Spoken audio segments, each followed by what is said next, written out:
नमस्कार, VNM news में आप सभी का स्वागत है। मैं हूं रंजना दवे। देश दुनिया की छोटी बड़ी खबरों से पहले आइए नजर डालते हैं आज की हेडलाइंस पर।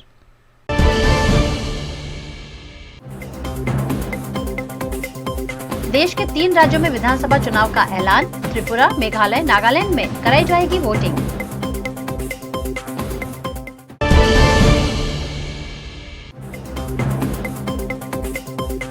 गुजरात में ठंड के एक और राउंड के लिए हो जाइए तैयार। 25 जनवरी से फिर से बढ़ेगी ठंड।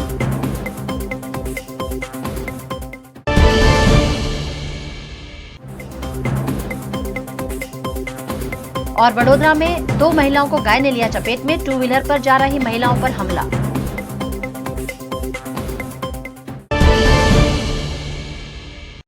भारतीय चुनाव आयोग ने आज मेघालय, नागालैंड और त्रिपुरा में चुनाव की तारीखों का ऐलान कर दिया है।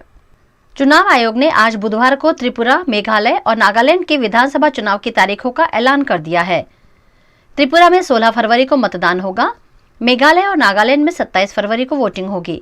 सभी राज्यों के नतीजों का ऐलान 2 मार्च को होगा।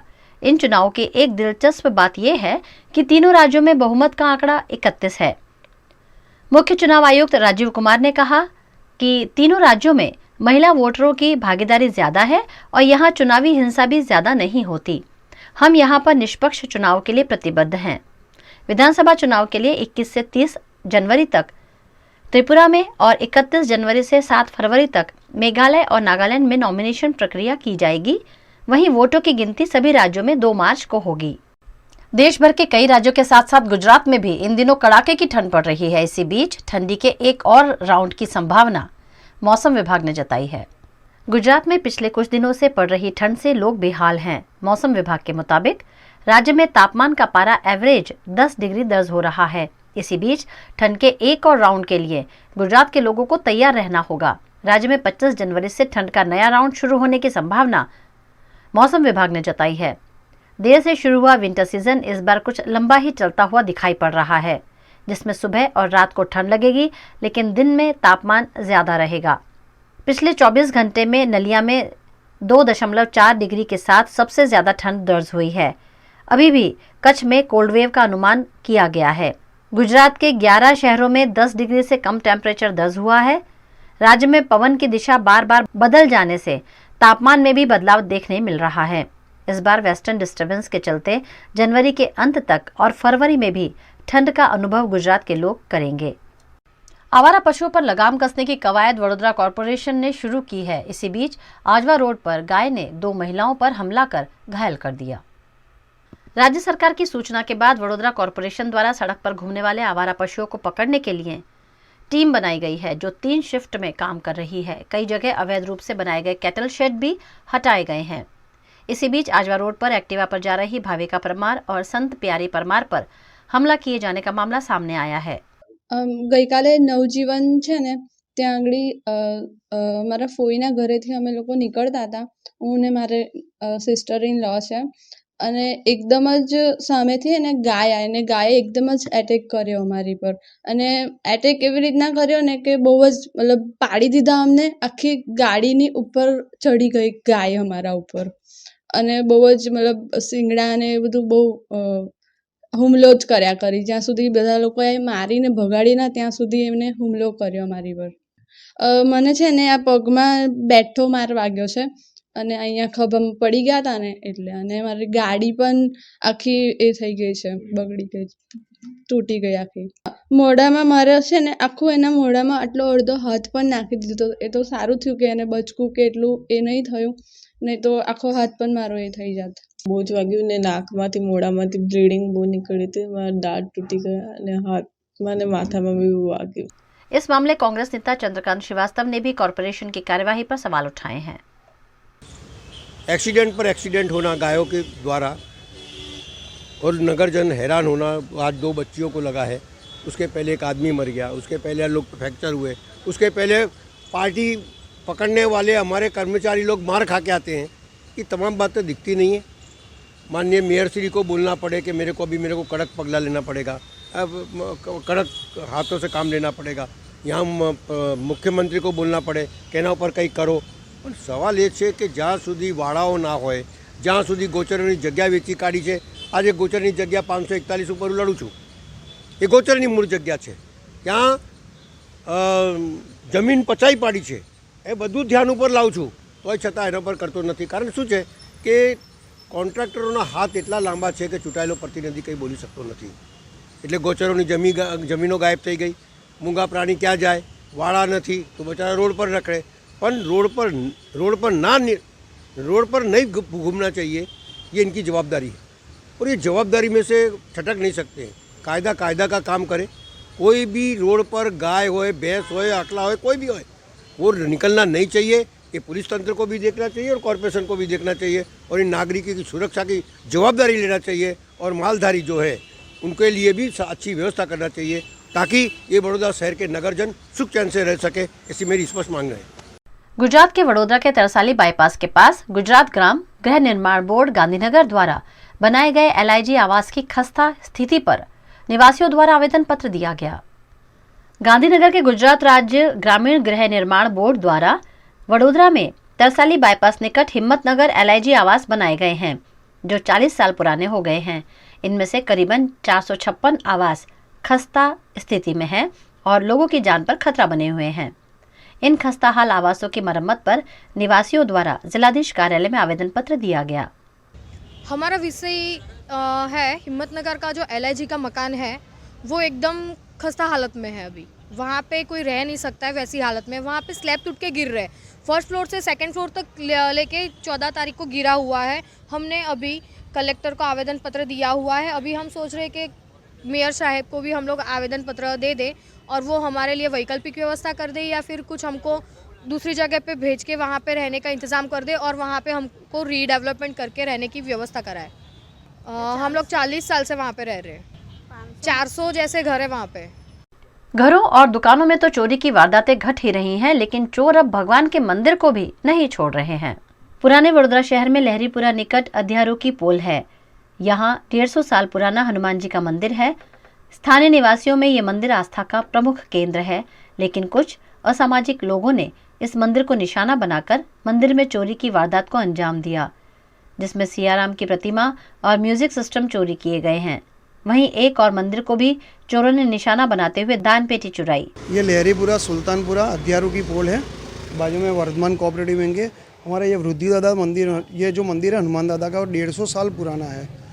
कल रात को 1 से 2 के बीच में कोई चोर आया और मंदिर का ताला तोड़ा और अंदर से भगवान सियाराम जी की 1.5 फुट की पित्तल की मूर्ति थी, वो मूर्ति ले गया. पूरी ये सिस्टम एक म्यूज़िक सिस्टम थी जो एक भाविक भक्त ने अभी 15-20 दिन पहले ही हमको दी थी.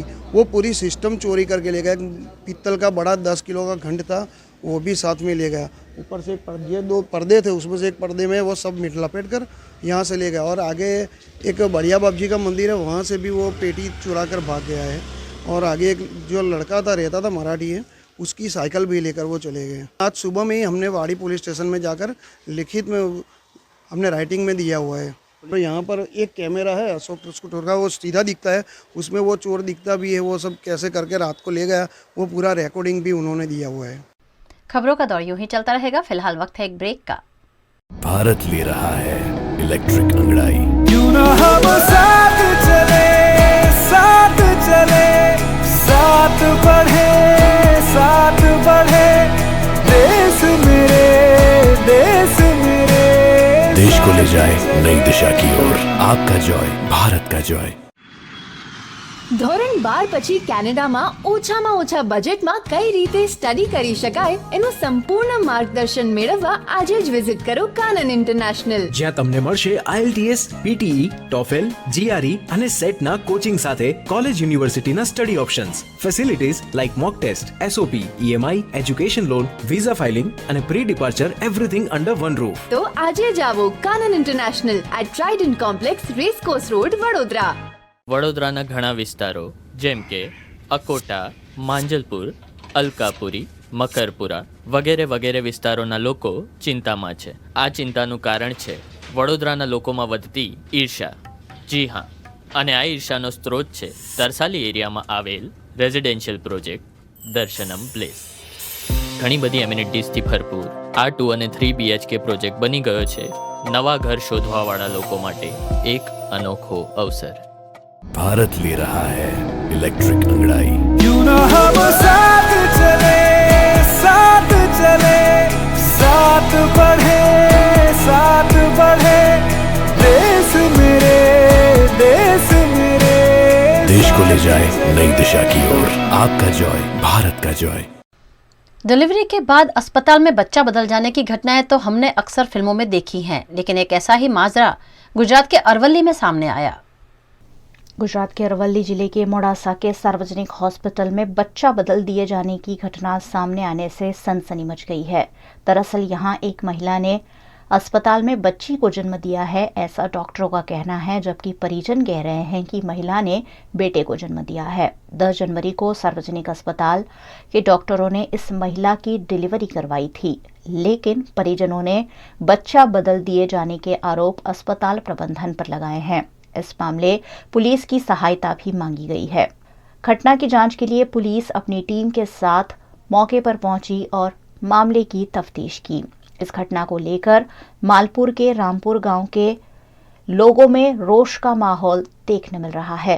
जलम तो एकला पासे डायरेक्ट पेटी लई જાય બરાબર તો પછી કે હું છે કે બાબુ છે તો પછી દેખ અડધો કલાક પેટી મેલ્યો તો કે પેટી માં અડધો કલાક હપાર લેતા તો પછી પૂરો પડે પેટી એમ કીધું મને બરાબર તો મેં કીધું અડધો કલાક વાટ જોઈ કે કોઈ આરામ પડ્યો નહીં એટલે પછી પેટી મેલ્યો બાબુ હતો આ તો બીબી આપી છે.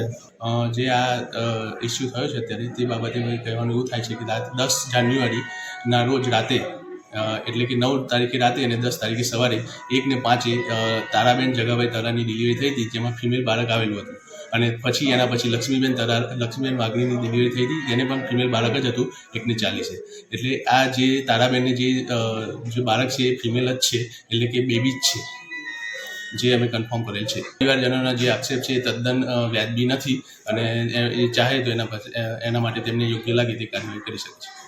गुजरात के वडोदरा में यूनिपोल पर विज्ञापन की लाइसेंस फीस नहीं भरे जाने पर स्थायी समिति में सुजल एडवर्टाइजिंग का कॉन्ट्रैक्ट रद्द करने का प्रस्ताव लाया गया है. 2018 के वर्ष में वडोदरा में सुजल एडवर्टाइजिंग प्राइवेट लिमिटेड को वडोदरा महानगर पालिका द्वारा 5 साल के लिए सड़क पर बनाए गए 80 यूनिपोल पर विज्ञापन लगाने का कॉन्ट्रैक्ट दिया गया था, जिसमें 5 साल की लाइसेंस फीस भी भरनी थी. लाइसेंस फीस के करोड़ों रुपए बकाया होने के चलते हाई कोर्ट में पिटीशन भी की गई थी. उसके बावजूद लाइसेंस फीस नहीं भरे जाने पर पोल का कॉन्ट्रैक्ट रद्द करने की दरखास्त 2021 में स्थायी समिति में पेश की गई थी. कॉन्ट्रैक्ट के 5वें साल में भी लाइसेंस फीस का चेक रिटर्न होने पर वडोदरा महानगर पालिका ने सुजल एडवर्टाइजिंग को लीगल नोटिस दी है. वडोदरा महानगर पालिका को करोड़ों की चप्पत लगाने वाले ऐसे कॉन्ट्रैक्टर के खिलाफ कार्यवाही की मांग सामाजिक कार्यकर्ता अतुल गामीची ने की है. तो एडवर्टाइज की जाती है, उसके कई करोड़ों रुपया बाकी पड़ रहे हैं, पूरी अखबार में आया है. तो कहीं न कहीं बड़ौदा की जनता अगर कोई टैक्स नहीं भरता तो उनके कनेक्शन काटे जाते हैं, उनके अगर हल्लाबोल किया जाता है, तो कहीं ना कहीं जिनके भी पैसे बाकी है, जो भी पैसे बाकी है वो भर दिया जाए तो सबसे अच्छा रहेगा. और ऐसे भी जानने में आया है अखबारों के माध्यम से कि चेक भी बाउंस हुआ है. तो ये सब गलत बात हो रही है. बड़ौदा की जनता, गुजरात की जनता टैक्स पेयर है, उनके टैक्स भर दिए जाते हैं, लेकिन कहीं न कहीं ऐसे बड़े लोग जो होते हैं उनके पैसे बाकी रखे जाते हैं. और कॉरपोरेशन की भी यहाँ कहीं ना कोई मजबूरी है या तो फिर उनकी कोई गलती हो गई है, इसकी वजह से इतना करोड़ों रुपया बाकी है. तो हमारी वडोदरा शहर के मेयर साहब, चेयरमैन साहब, कमिश्नर साहब सभी को विनती है कि ऐसे कई लोग हैं, उन्हें भी बाहर निकाला जाए और सभी से जो करोड़ों रुपए बाकी हो वसूल किए जाए, ऐसी हमारी मांग. जिस तरह पैसे बाकी होते हैं तो उनको दोबारा कॉन्ट्रैक्ट नहीं दिया जाता है, साथ में उनको ब्लैक लिस्ट भी किया जाता है. लेकिन यहाँ कहीं न कहीं वडोदरा महानगर पालिका की गलती है या जानबूझ के गलती की है या कोई अच्छे संबंध बनाए रखने की वजह से जिस कॉन्ट्रैक्टर ने पैसे नहीं भरे उसी कॉन्ट्रैक्टर को बार बार कॉन्ट्रैक्ट दिया जाए. तो कहीं न कहीं वडोदरा महानगर पालिका के सभी पदाधिकारी, शासन में बैठे सत्ताधिकारी के कहीं न कहीं नाक बंद करके काम किया जा रहा है, ऐसा लग रहा है. स्थायी समिति के अध्यक्ष डॉक्टर हितेंद्र पटेल ने कहा कि यूनिपोल पर विज्ञापन का कॉन्ट्रैक्ट सुजल एडवर्टाइजिंग के पास से छीन लेने की दरखास्त स्थायी समिति में पेश की गई है, जिस पर कमेटी के सदस्य आने वाले दिनों में निर्णय लेंगे। जो यूनिपोल का दरखास्त आया है कमिश्नर की ओर से, उसमें कई साल से पहले ये जो इजारादार है उनके माध्यम से कोट किया गया था, और जो कोटिंग में उनका जो फिगर था वो अभी जिस तरह से मैटर है उसमें कई 2 करोड़ से आसपास बाकी है, और उनका जो दरखास्त है वो रद्द करने की, कैंसिल करने की बात है। आने वाले टाइम में हमारा स्थायी समिति उसका निर्णय करेगी और उसके ऊपर जो भी प्रतिक्रिया करनी है वो करेंगे। अभी तो जो दरखास्त आई है वो एक ही एजेंसी है और उसके लिए ये दरखास्त आई है। तो इसमें जो दरखास्त में उल्लेख किया है वो सुजल है। गुजरात के सूरत एयरपोर्ट पर तब अफरा तफरी मच गई जब 40 यात्री भरा प्लेन यहां क्रैश हो गया। गुजरात के सूरत एयरपोर्ट पर 40 यात्रियों वाला प्लेन क्रैश होने की घटना सामने आई, जिसके बाद तत्काल रूप से CISF, एयरपोर्ट और फायर डिपार्टमेंट ने साथ मिलकर घायलों को एम्बुलेंस के जरिए अस्पताल पहुंचाया। मौके पर अफरा तफरी का माहौल देखने मिला, लेकिन दरअसल ये एक मॉक ड्रिल थी। हाल ही में नेपाल में प्लेन क्रैश की घटना घटी है, जिसमें 72 लोगों की मौत हो गई थी।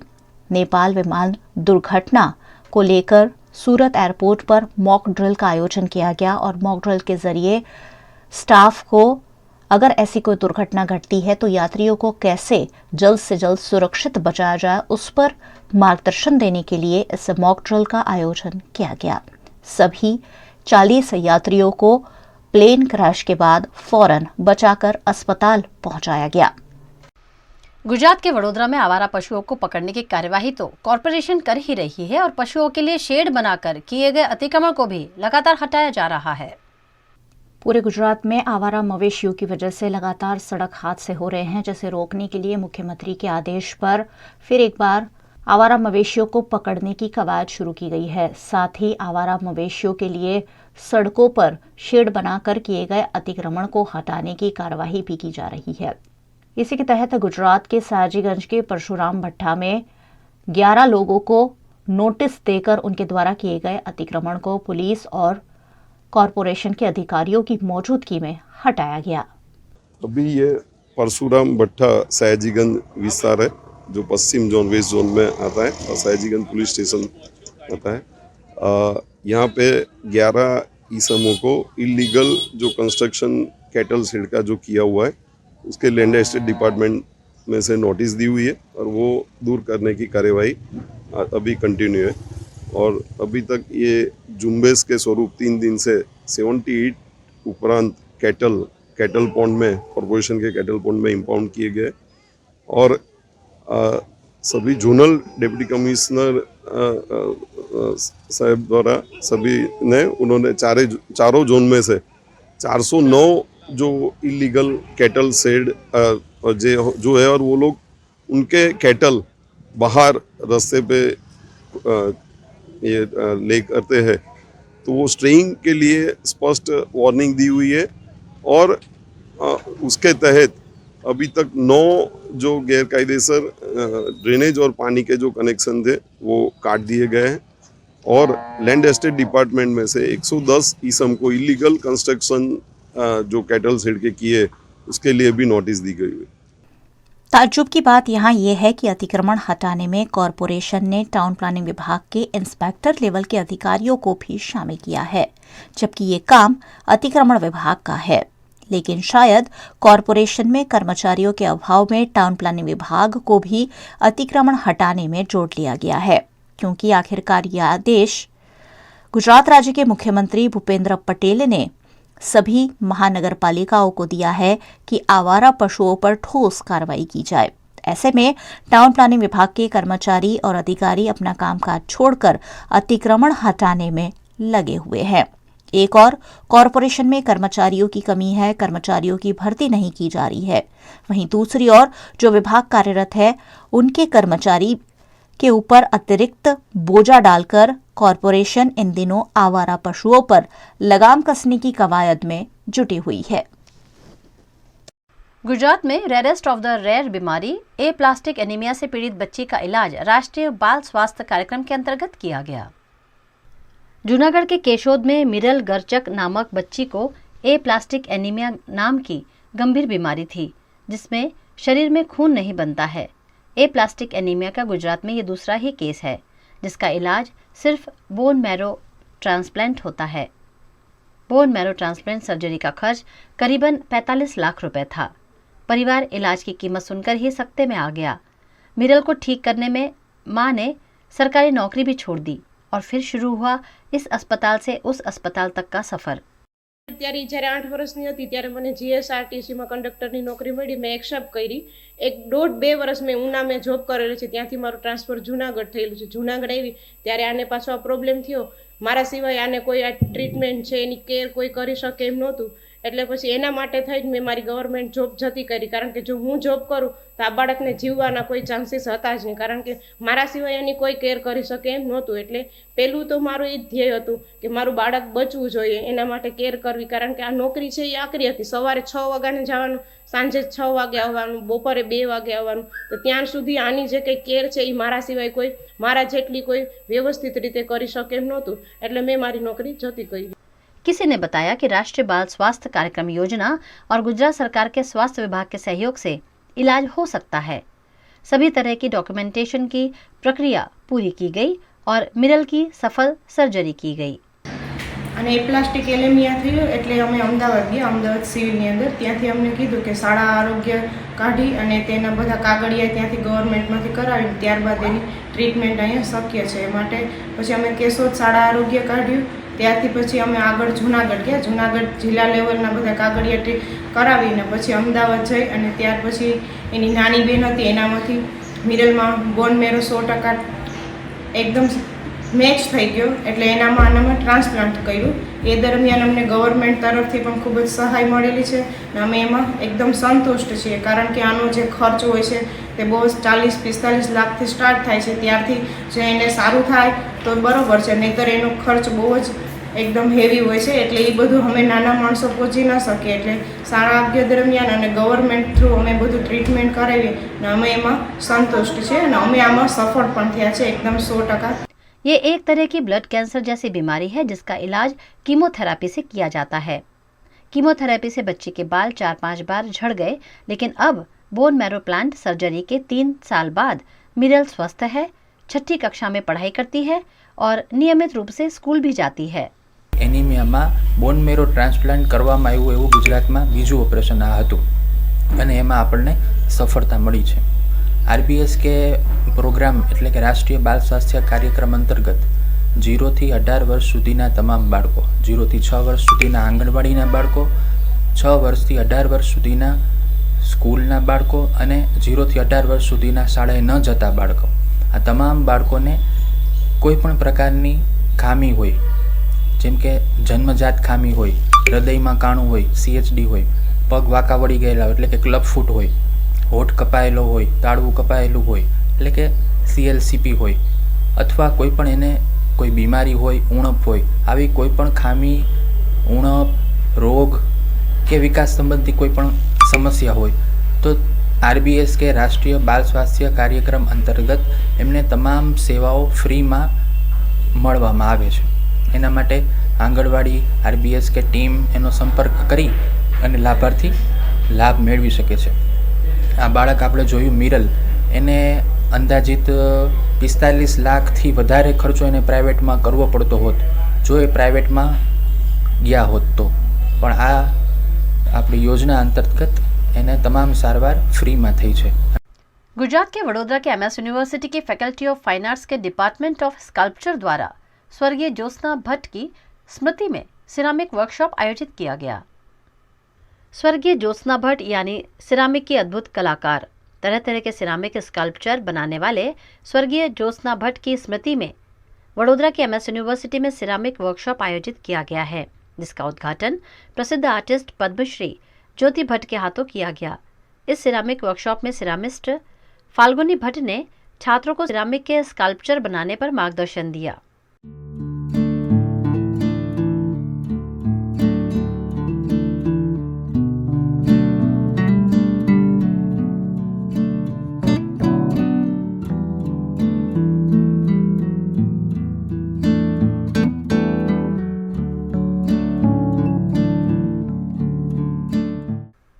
ये वर्कशॉप 28 जनवरी तक जारी रहेगा, जिसमें छात्रों को सिरामिक्स स्कल्पचर के बारे में सभी तरह की जानकारियां उपलब्ध कराई जाएंगी।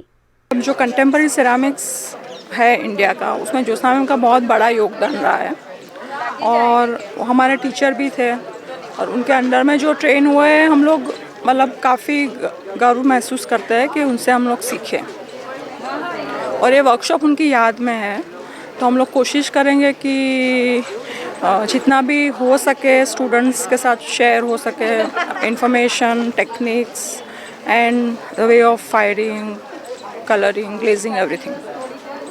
गुजरात के वडोदरा में बिजनेस प्रमोशन के लिए बनाए गए बिजनेस बडीज ग्रुप द्वारा आयोजित स्पोर्ट्स कार्निवल का समापन क्रिकेट के साथ किया गया।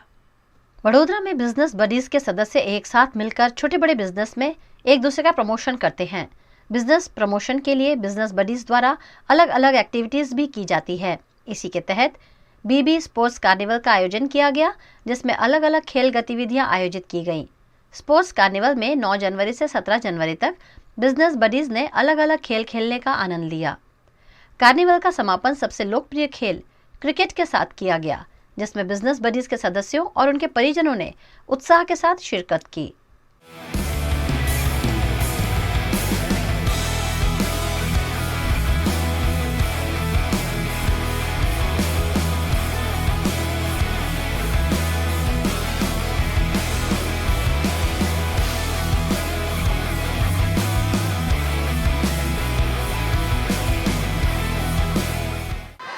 हमारा मेन मोटिव है पहले हम बडीज़ बन जाए। बडीज़ कैसे बन पाएंगे? खेल कूद से। हम एक दूसरे के साथ एक प्लेग्राउंड में खेल रहे हैं तो हम अपनी सारी टेंशन तकलीफ़ें भूल के we are becoming a buddies first, और बडीज़ बनने के बाद बिजनेस तो आना ही आना है। So the main aim of business buddies is to become a buddy first and then we will share business through networking, through references within our buddies. So our main motto is play together, grow together. Business buddy sports carnival हम लोगों ने चालू किया हुआ है, जो last एक week से चल रहे थे। उसके अंदर हम लोगों ने काफ़ी स्पोर्ट्स इवेंट रखी हुई थी। For example badminton, carrom, table tennis, chess, pool table, football and cricket. तो ये हम लोग एवरीडे एक इवेंट, एक दिन में एक इवेंट हम लोग कवर करते थे। और इसके आज हमारी लास्ट इवेंट है क्रिकेट की। आज हम लोग कंक्लूड कर रहे हैं हमारे स्पोर्ट्स कार्निवल। खबरों का दौर यूं ही चलता रहेगा, फिलहाल वक्त है एक ब्रेक का। भारत ले रहा है इलेक्ट्रिक अंगड़ाई। क्यों ना हम साथ चले, साथ चले, साथ बढ़े, साथ बढ़े, देश मेरे, देश मेरे। देश को ले जाए नई दिशा की ओर। आपका जॉय, भारत का जॉय। ધોરણ 12 પછી કેનેડામાં ઓછામાં ઓછા બજેટમાં કઈ રીતે સ્ટડી કરી શકાય એનું સંપૂર્ણ માર્ગદર્શન મેળવવા આજે જ વિઝિટ કરો કાનન ઇન્ટરનેશનલ, જ્યાં તમને મળશે IELTS, PTE, TOEFL, GRE અને સેટના કોચિંગ સાથે કોલેજ યુનિવર્સિટીના study options, facilities like mock test, SOP, EMI, education loan, visa filing અને pre departure everything under one roof. તો આજે જ આવો Kanan international at Trident complex, racecourse road, Vadodara. વડોદરાના ઘણા વિસ્તારો જેમ કે અકોટા, માંજલપુર, અલકાપુરી, મકરપુરા વગેરે વગેરે વિસ્તારોના લોકો ચિંતામાં છે. આ ચિંતાનું કારણ છે વડોદરાના લોકોમાં વધતી ઈર્ષા. જી હા, અને આ ઈર્ષાનો સ્ત્રોત છે તરસાલી એરિયામાં આવેલ રેઝિડેન્શિયલ પ્રોજેક્ટ દર્શનમ પ્લેસ. ઘણી બધી એમ્યુનિટીઝથી ભરપૂર આ 2 અને 3 BHK પ્રોજેક્ટ બની ગયો છે નવા ઘર શોધવાવાળા લોકો માટે એક અનોખો અવસર. भारत ले रहा है इलेक्ट्रिक अंगड़ाई। क्यों ना हम साथ चले, साथ चले, साथ बढ़े, साथ बढ़े, देश मेरे, देश मेरे। देश को ले जाए नई दिशा की ओर। आपका जॉय, भारत का जॉय। गुजरात के मुख्यमंत्री भूपेंद्र पटेल के आदेश के अनुसार राजकोट महानगर पालिका द्वारा भी आवारा मवेशियों को पकड़ने की कार्यवाही ट्रिपल शिफ्ट में राउंड द क्लॉक शुरू कर दी गई है। गुजरात में बढ़ रहे आवारा मवेशियों के आतंक को रोकने के लिए मुख्यमंत्री के निर्देश अनुसार पूरे राज्य में पशुओं को पकड़ने का अभियान शुरू किया गया है। राजकोट में भी अलग अलग इलाकों में इस कार्यवाही को 3 शिफ्ट में अंजाम देते हुए 42 मवेशियों को कॉरपोरेशन द्वारा पकड़ लिया गया है। राजकोट के अलग अलग इलाकों में ये आवारा पशु सड़क पर ही डेरा डालकर दुर्घटनाओं को अंजाम देते हैं। ऐसे में राजकोट में पशुओं को पकड़ने के अभियान को तेजी दे दी गई है।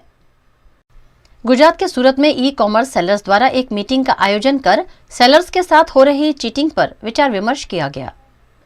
ऑनलाइन खरीदारी का ट्रेंड अब बढ़ता जा रहा है। इसी बीच सेलर्स के साथ धोखाधड़ी की घटनाएं भी लगातार सामने आ रही हैं। इस मुद्दे विचार विमर्श के लिए सूरत में ई कॉमर्स सेलर्स की मीटिंग सारोली की वकीलवाड़ी में आयोजित की गई, जिसमें सैकड़ों सेलर्स ने उपस्थित रहकर उनको आ रही दिक्कतों पर आपस में विचार विमर्श किया। अभी जो इन्होंने पॉलिसी निकाली है, बहुत ही गलत पॉलिसी निकाली है। ये मीशो वाला नहीं, ये हमारी जो मीटिंग है आज सूरत के अंदर सारोली के अंदर वकीलवाड़ी के अंदर बहुत ही बड़ी मीटिंग, महा मीटिंग सेलर एसोसिएशन की गई है।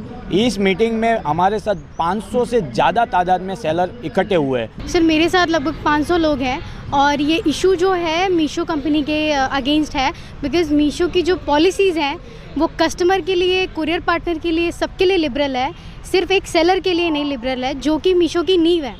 मतलब मीशो हमसे है और हम मीशो से हैं। तो हमें ये चाहिए, एजेंडा ये है कि उनको सेलर्स के लिए कुछ राइट्स उनको डिसाइड करने पड़ेंगे कि हाँ आपकी भी सुनवाई होगी, और चाहिए हमें ये कि उनको हमारे लिए कुछ ऐसे लाने पड़ेंगे रिजोल्यूशन, लाइक क्लेम पास करना पड़ेगा। जो भी जेन्युइन कुरियर रिटर्न्स हैं या कस्टमर रिटर्न्स हैं उन्हें पूरी तरह से, मतलब तीन जगह होके पार्सल गुजरता है, पहले सेलर, फिर कुरियर, फिर कस्टमर। तो उनको तीनों जगह से एक प्रूफ इकट्ठा करना पड़ेगा कि हाँ आपके पास क्या प्रूफ है, उनके पास क्या प्रूफ है। उसके बाद उन्हें रिजोल्यूशन देना पड़ेगा। ऐसे ही नहीं कि विदाउट एनी रीज़न, किसी भी रीज़न को आप डाल के क्लेम को रिजेक्ट कर रहे हो। फिर कई तरीके से चोरी होती है।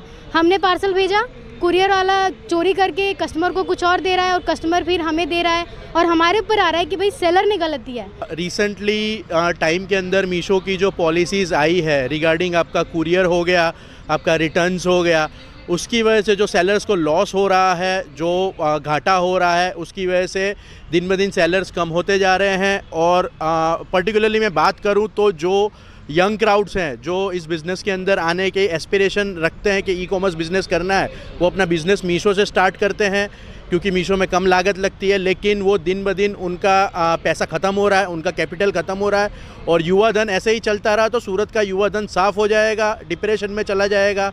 इस पे मीशो को स्ट्रिक्ट एक्शन लेने पड़ेंगे। इसमें गवर्नमेंट को भी साथ देना पड़ेगा, हमारे सेलर एसोसिएशन को। गुजरात के वडोदरा में हरिद्वार के गायत्री तीर्थ शांति कुंज से आई छात्राओं द्वारा स्कूल और कॉलेजेस में गायत्री मंत्र और योग का प्रचार किया जा रहा है। अखिल विश्व गायत्री परिवार द्वारा इन दिनों स्कूल कॉलेजेस में गायत्री मंत्र का प्रचार प्रसार किया जा रहा है। बच्चों और युवाओं को भारतीय संस्कृति के प्रति जागरूक करने के लिए आयोजित योग, यज्ञ, संस्कार, अलग अलग थेरेपी द्वारा स्कूल और कॉलेजेस में इन दिनों विभिन्न आयोजन जारी हैं।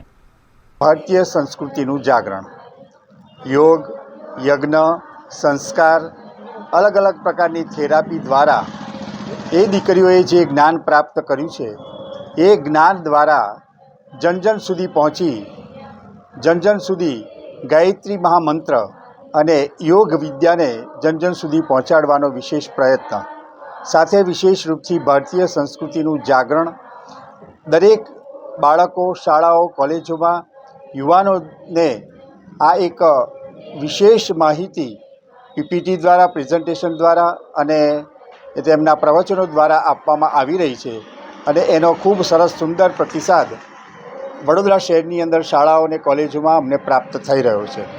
गुजरात के वडोदरा के वाघोड़िया तालुका सेवा सदन के सब रजिस्ट्रार विभाग में एंटी करप्शन ब्यूरो ने रिश्वत लेते हुए कर्मचारी को रंगे हाथों पकड़ा है। वाघोड़िया तालुका सेवा सदन के सब रजिस्ट्रार विभाग में आउट सोशल डिपार्टमेंट में चंदेश सोलंकी कार्यरत हैं। चंदेश सोलंकी ने इंडेक्स की नकल के लिए एक जागरूक नागरिक से 1000 रुपए मांगे थे, जिसकी शिकायत भरूच एंटी करप्शन ब्यूरो में की गई थी। भरूच एंटी करप्शन ब्यूरो ने चंदेश सोलंकी को रंगे हाथों रिश्वत लेते हुए गिरफ्तार कर जांच शुरू की है। सर्कस के शो तो आपने जरूर देखे होंगे, लेकिन बदलते दौर के साथ सर्कस का स्वरूप भी अब बदल गया है। पहले मेले और मैदान में दिखाए जाने वाले सर्कस अब ऑडिटोरियम और मॉल में हो रहे हैं। भारत में सर्कस का दौर काफी पुराना है। देश में सर्कस देखना लोगों को पहले से ही काफी पसंद आता है, लेकिन बदलते जमाने के साथ अब सर्कस की लोकप्रियता घटी है। सर्कस एक ऐसा मंच है जहां देश दुनिया के कलाकार अपनी जान हथेली पर रखकर एक से बढ़कर एक हैरत अंगेज करतब दिखाते हैं। ऐसा ही एक सर्कस है रेनबो सर्कस। रेनबो सर्कस की स्थापना भारत के महाराष्ट्र में श्री पीटी दिलीप ने 26 जनवरी सन 1991 में की थी। PT Dilip great oriental circus और विक्टोरिया सर्कस से जुड़े हुए थे। इन तीनों सर्कस को मिलाकर उन्होंने एक बड़े सर्कस का निर्माण किया। आपका पापा का रोल बहुत ज़्यादा रहा है। हाँ, वो तो क्या कहना चाहेंगे? जो फैमिली बिजनेस ये फैमिली आजकल छोड़कर यंगस्टर्स दूसरी तरफ जा रहे हैं, इनको फॉलो नहीं करे, तो उसके बारे में क्या? नहीं, हमारे डैडी जो थे वो कभी भी एक स्टेप आगे रहते थे सब चीज़ से। वो 15 साल पहले एसी लाया उन्होंने फुली सर्कस टेंट में, किसी के पास भी नहीं था। वो टिकट प्राइस में हमारे पिताजी बोला अरे कैसे जमेगा इतने प्राइसिंग में, डीजल का कॉस्ट उससे ज़्यादा है। और वो करने के उनका काम था सेफ्टी। आपने बोला नहीं टेंट फायर प्रूफ बनाने का, हम लोग ने कपड़ा लाया, इंपोर्ट किया, उसको एकदम अच्छी तरह बना के fire proof first Indian circus हमारा है जिसमें सेफ्टी है, फुल सेफ्टी है। दिवाली के क्रैकर फूटे कुछ भी फूटे फुल फायर सिक्योर्ड है और सब सेफ्टी फीचर्स जितने भी एम्यूनिटीज़ है। हमारे डैडी बोलते थे उसको एम्यूनिटीज़ दो, आप इम्प्रूव करो लाइफस्टाइल। तो उस प्रोग्रेस में हमारा चालू है। और अब इस सर्कस की कमान संभाली है उनके बेटे सुजित दिलीप ने। हर टाइम हम लोग बोले कि ये एक मरती कला है, मरती कला है। मैं भी बोला इसको मारना नहीं है, इसको भगाना है। तो ये भगाने की तरफ एक रास्ता हम लोग ने चुना है, जो सब हम टीम वर्क से इसको भगा रहे सर्कस को। तो ये सबके लिए भला हो रहा है, ना तो मेरे लिए, हमारे बच्चों लोग के लिए बहुत अच्छा हो रहा है। सब लोग का इनकम सोर्स बढ़ गया, सैलरीज बढ़ गए, उनके इंश्योरेंसेस LICs सब उनके अभी आ गए, मेडिक्लेम आ गया उनका। तो फैसिलिटी उनके भी इम्प्रूव हो रहे और लोग होटल्स में रह रहे, इम्प्रूव हो रहे, खुद को ढाल के ले रहे नए ज़माने के साथ। सबसे बड़ी बात है इस सर्कस में खेल, म्यूजिक, डांस और हैरत अंगेज कर देने वाले नज़ारे पेश किए जाते हैं। रेनबो सर्कस की खास बात यह है कि यहाँ हमेशा कुछ ना कुछ अलग दिखाया जाता है। ये देखो बच्चे लोगों को एक्सपोजर चाहिए। कोई भी आदमी जब तक उसको एक्सपोजर नहीं मिलेगा वो ग्रो नहीं होएगा। मेरा तो इनका ड्रीम है कि इनको लेके जाके इंटरनेशनल प्लेटफॉर्म्स पे परफॉर्म कराओ, ताकि दूसरे कलाकार वर्ल्ड वाइड उनके साथ इनको कोई एक्सपोजर मिले और भारत का झंडा रोशन करे उधर। क्योंकि मैं हर साल जाता हूँ इंटरनेशनल फेस्टिवल में, मेरे छाती पे झंडा होता है, मगर जो परफॉर्मेंस एरिया है उसमें कम से कम 80-90 कंट्रीज़ के फ्लैग होते हैं, पर मेरा फ्लैग नहीं होता है। मैं बैठा रहता हूँ कुर्सी पे, चीयर अप करने को कुछ भी नहीं है। तो मेरा ड्रीम है कि ये कोविड की वजह से रुक गया 2 साल, मगर 100% ये साल नहीं तो अगले साल हम लोग रेस करेंगे हमारा फ्लैग। वो हमारा सबसे बड़ा ड्रीम है। कोरोना काल में रेनबो सर्कस को सर्वाइवल में कई तरह की दिक्कतें आई, लेकिन ऑनलाइन और डिजिटल प्लेटफॉर्म पर भी रेनबो सर्कस सभी को हंसाता रहा, सभी को एंटरटेन करता रहा। ये कहना है रेनबो सर्कस चलाने वाले सुजित दिलीप का। कोविड के टाइम पे हम लोग डिजिटली 55,000 पीपल तक रीच किए वर्ल्ड वाइड। उसके बाद हम लोग अपार्टमेंट्स में भी जाके उनके क्लब हाउसेस में सिंगल पर्सन जाके डिजिटली हम लोग ने क्लब हाउस में बच्चे लोग को एंटरटेन किया, जो साइकोलॉजिकली घर में कैद होके वो उनके दिमाग पे असर हो रहा था। तो हम लोग जब एंटरटेन किया बहुत वो इतना लाफ, इतने दिन बाद खुद उनके माँ बाप ने बोला कितने दिन बाद तो हमारे बच्चे लाफ करने देख रहे हम लोग, नहीं तो वो एकदम डिप्रेस, नर्वस, घर में बैठे बैठे गेम खेलते खेलते बोर, गेम से परेशान ऐसे थे। तो ऐसे सब करते करते करते करते हम लोग ऑडिटोरियम में गए, हम लोग बैंड्रा में किए, बहुत सक्सेस रहा। ऐसे करते करते हमको फिनिक्स से ऑफ़र आया कि ऐसा आप कर सकते हैं क्या? तो हम लोग बोले जरूर करेंगे, क्योंकि हम लोग ने ऑलरेडी इसके पहले हमको हुनर हाट में हम लोग ने मुख्तार अब्बास नकवी जी ने हमको हेल्प किया। तो हम लोग भारतवर्ष में 12 सिटीज़ में हुनर हाट के साथ हम लोग ने ऐसे ओपन प्लेटफॉर्म में काम किया। मनोरंजन और बदलती दुनिया के बीच भी रेनबो सर्कस ने एक शानदार मुकाम बनाया है। तरह तरह के नेशनल, इंटरनेशनल आर्टिस्ट, खेल, म्यूजिक, डांस और तरह तरह के करतबों की प्रस्तुति से रेनबो सर्कस सालों से लोगों के दिलों पर राज कर रहा है। रैम्बो सर्कस में अंतर्राष्ट्रीय कलाकारों की उपस्थिति दर्शकों को अपनी ओर खास आकर्षित करती है। यहाँ जादूगर से लेकर जोकर तक हर कोई आपको एंटरटेन करता है। सर्कस स्किल एक सबसे बड़ा स्किल है जो आप एडिशनली आपके एजुकेशन के साथ ले सकते। देखिए मेरे पास एक आर्टिस्ट था फॉरेनर, उसका बटवा सब मार दिया। वो तो इंजीनियर था बट वो जगलर था, तो मेरे को उसने फ़ोन किया, अरे सुजीत मेरा बटवा सब मार दिया, मेरे को हेल्प कर कुछ पैसे। मैं बोला अरे मैं तो पैसे बहुत मुश्किल है, जाता ही नहीं इंडिया से। मैं ट्राई किया भेजने, नहीं हुआ इतना अर्जेंट में। तो मैं बोला तू तो जगलर है, स्ट्रीट पे जा जगलिंग करे, कपड़ा बेचा, पैसे आ जाएंगे। और वाकई में उसको पूरा प्लेन के टिकट के पैसे आ गए। तो ये कला ऐसा है, इसमें शर्म की बात नहीं है। वो कला आपको किधर भी बचा सकता है। ये कला बहुत मतलब नहीं कि ये आपके साथ रहने वाली चीज़ है, इसको कोई चुरा नहीं सकता है। सर्कस में अब प्राणियों के करतब देखने नहीं मिलते हैं। ऐसे में नई नई चीज़ों को रैम्बो सर्कस के साथ जोड़कर रैम्बो सर्कस को आज भी सुजित दिलीप ने उतना ही इंटरेस्टिंग बनाकर रखा हुआ है जितना ये पहले था, और इसीलिए लोग आज भी रैम्बो सर्कस देखना खास पसंद करते हैं। एनिमल्स के साथ भी बहुत अच्छा था, वो अलग फील होता है और ऐसे में भी अलग एक फील होता है।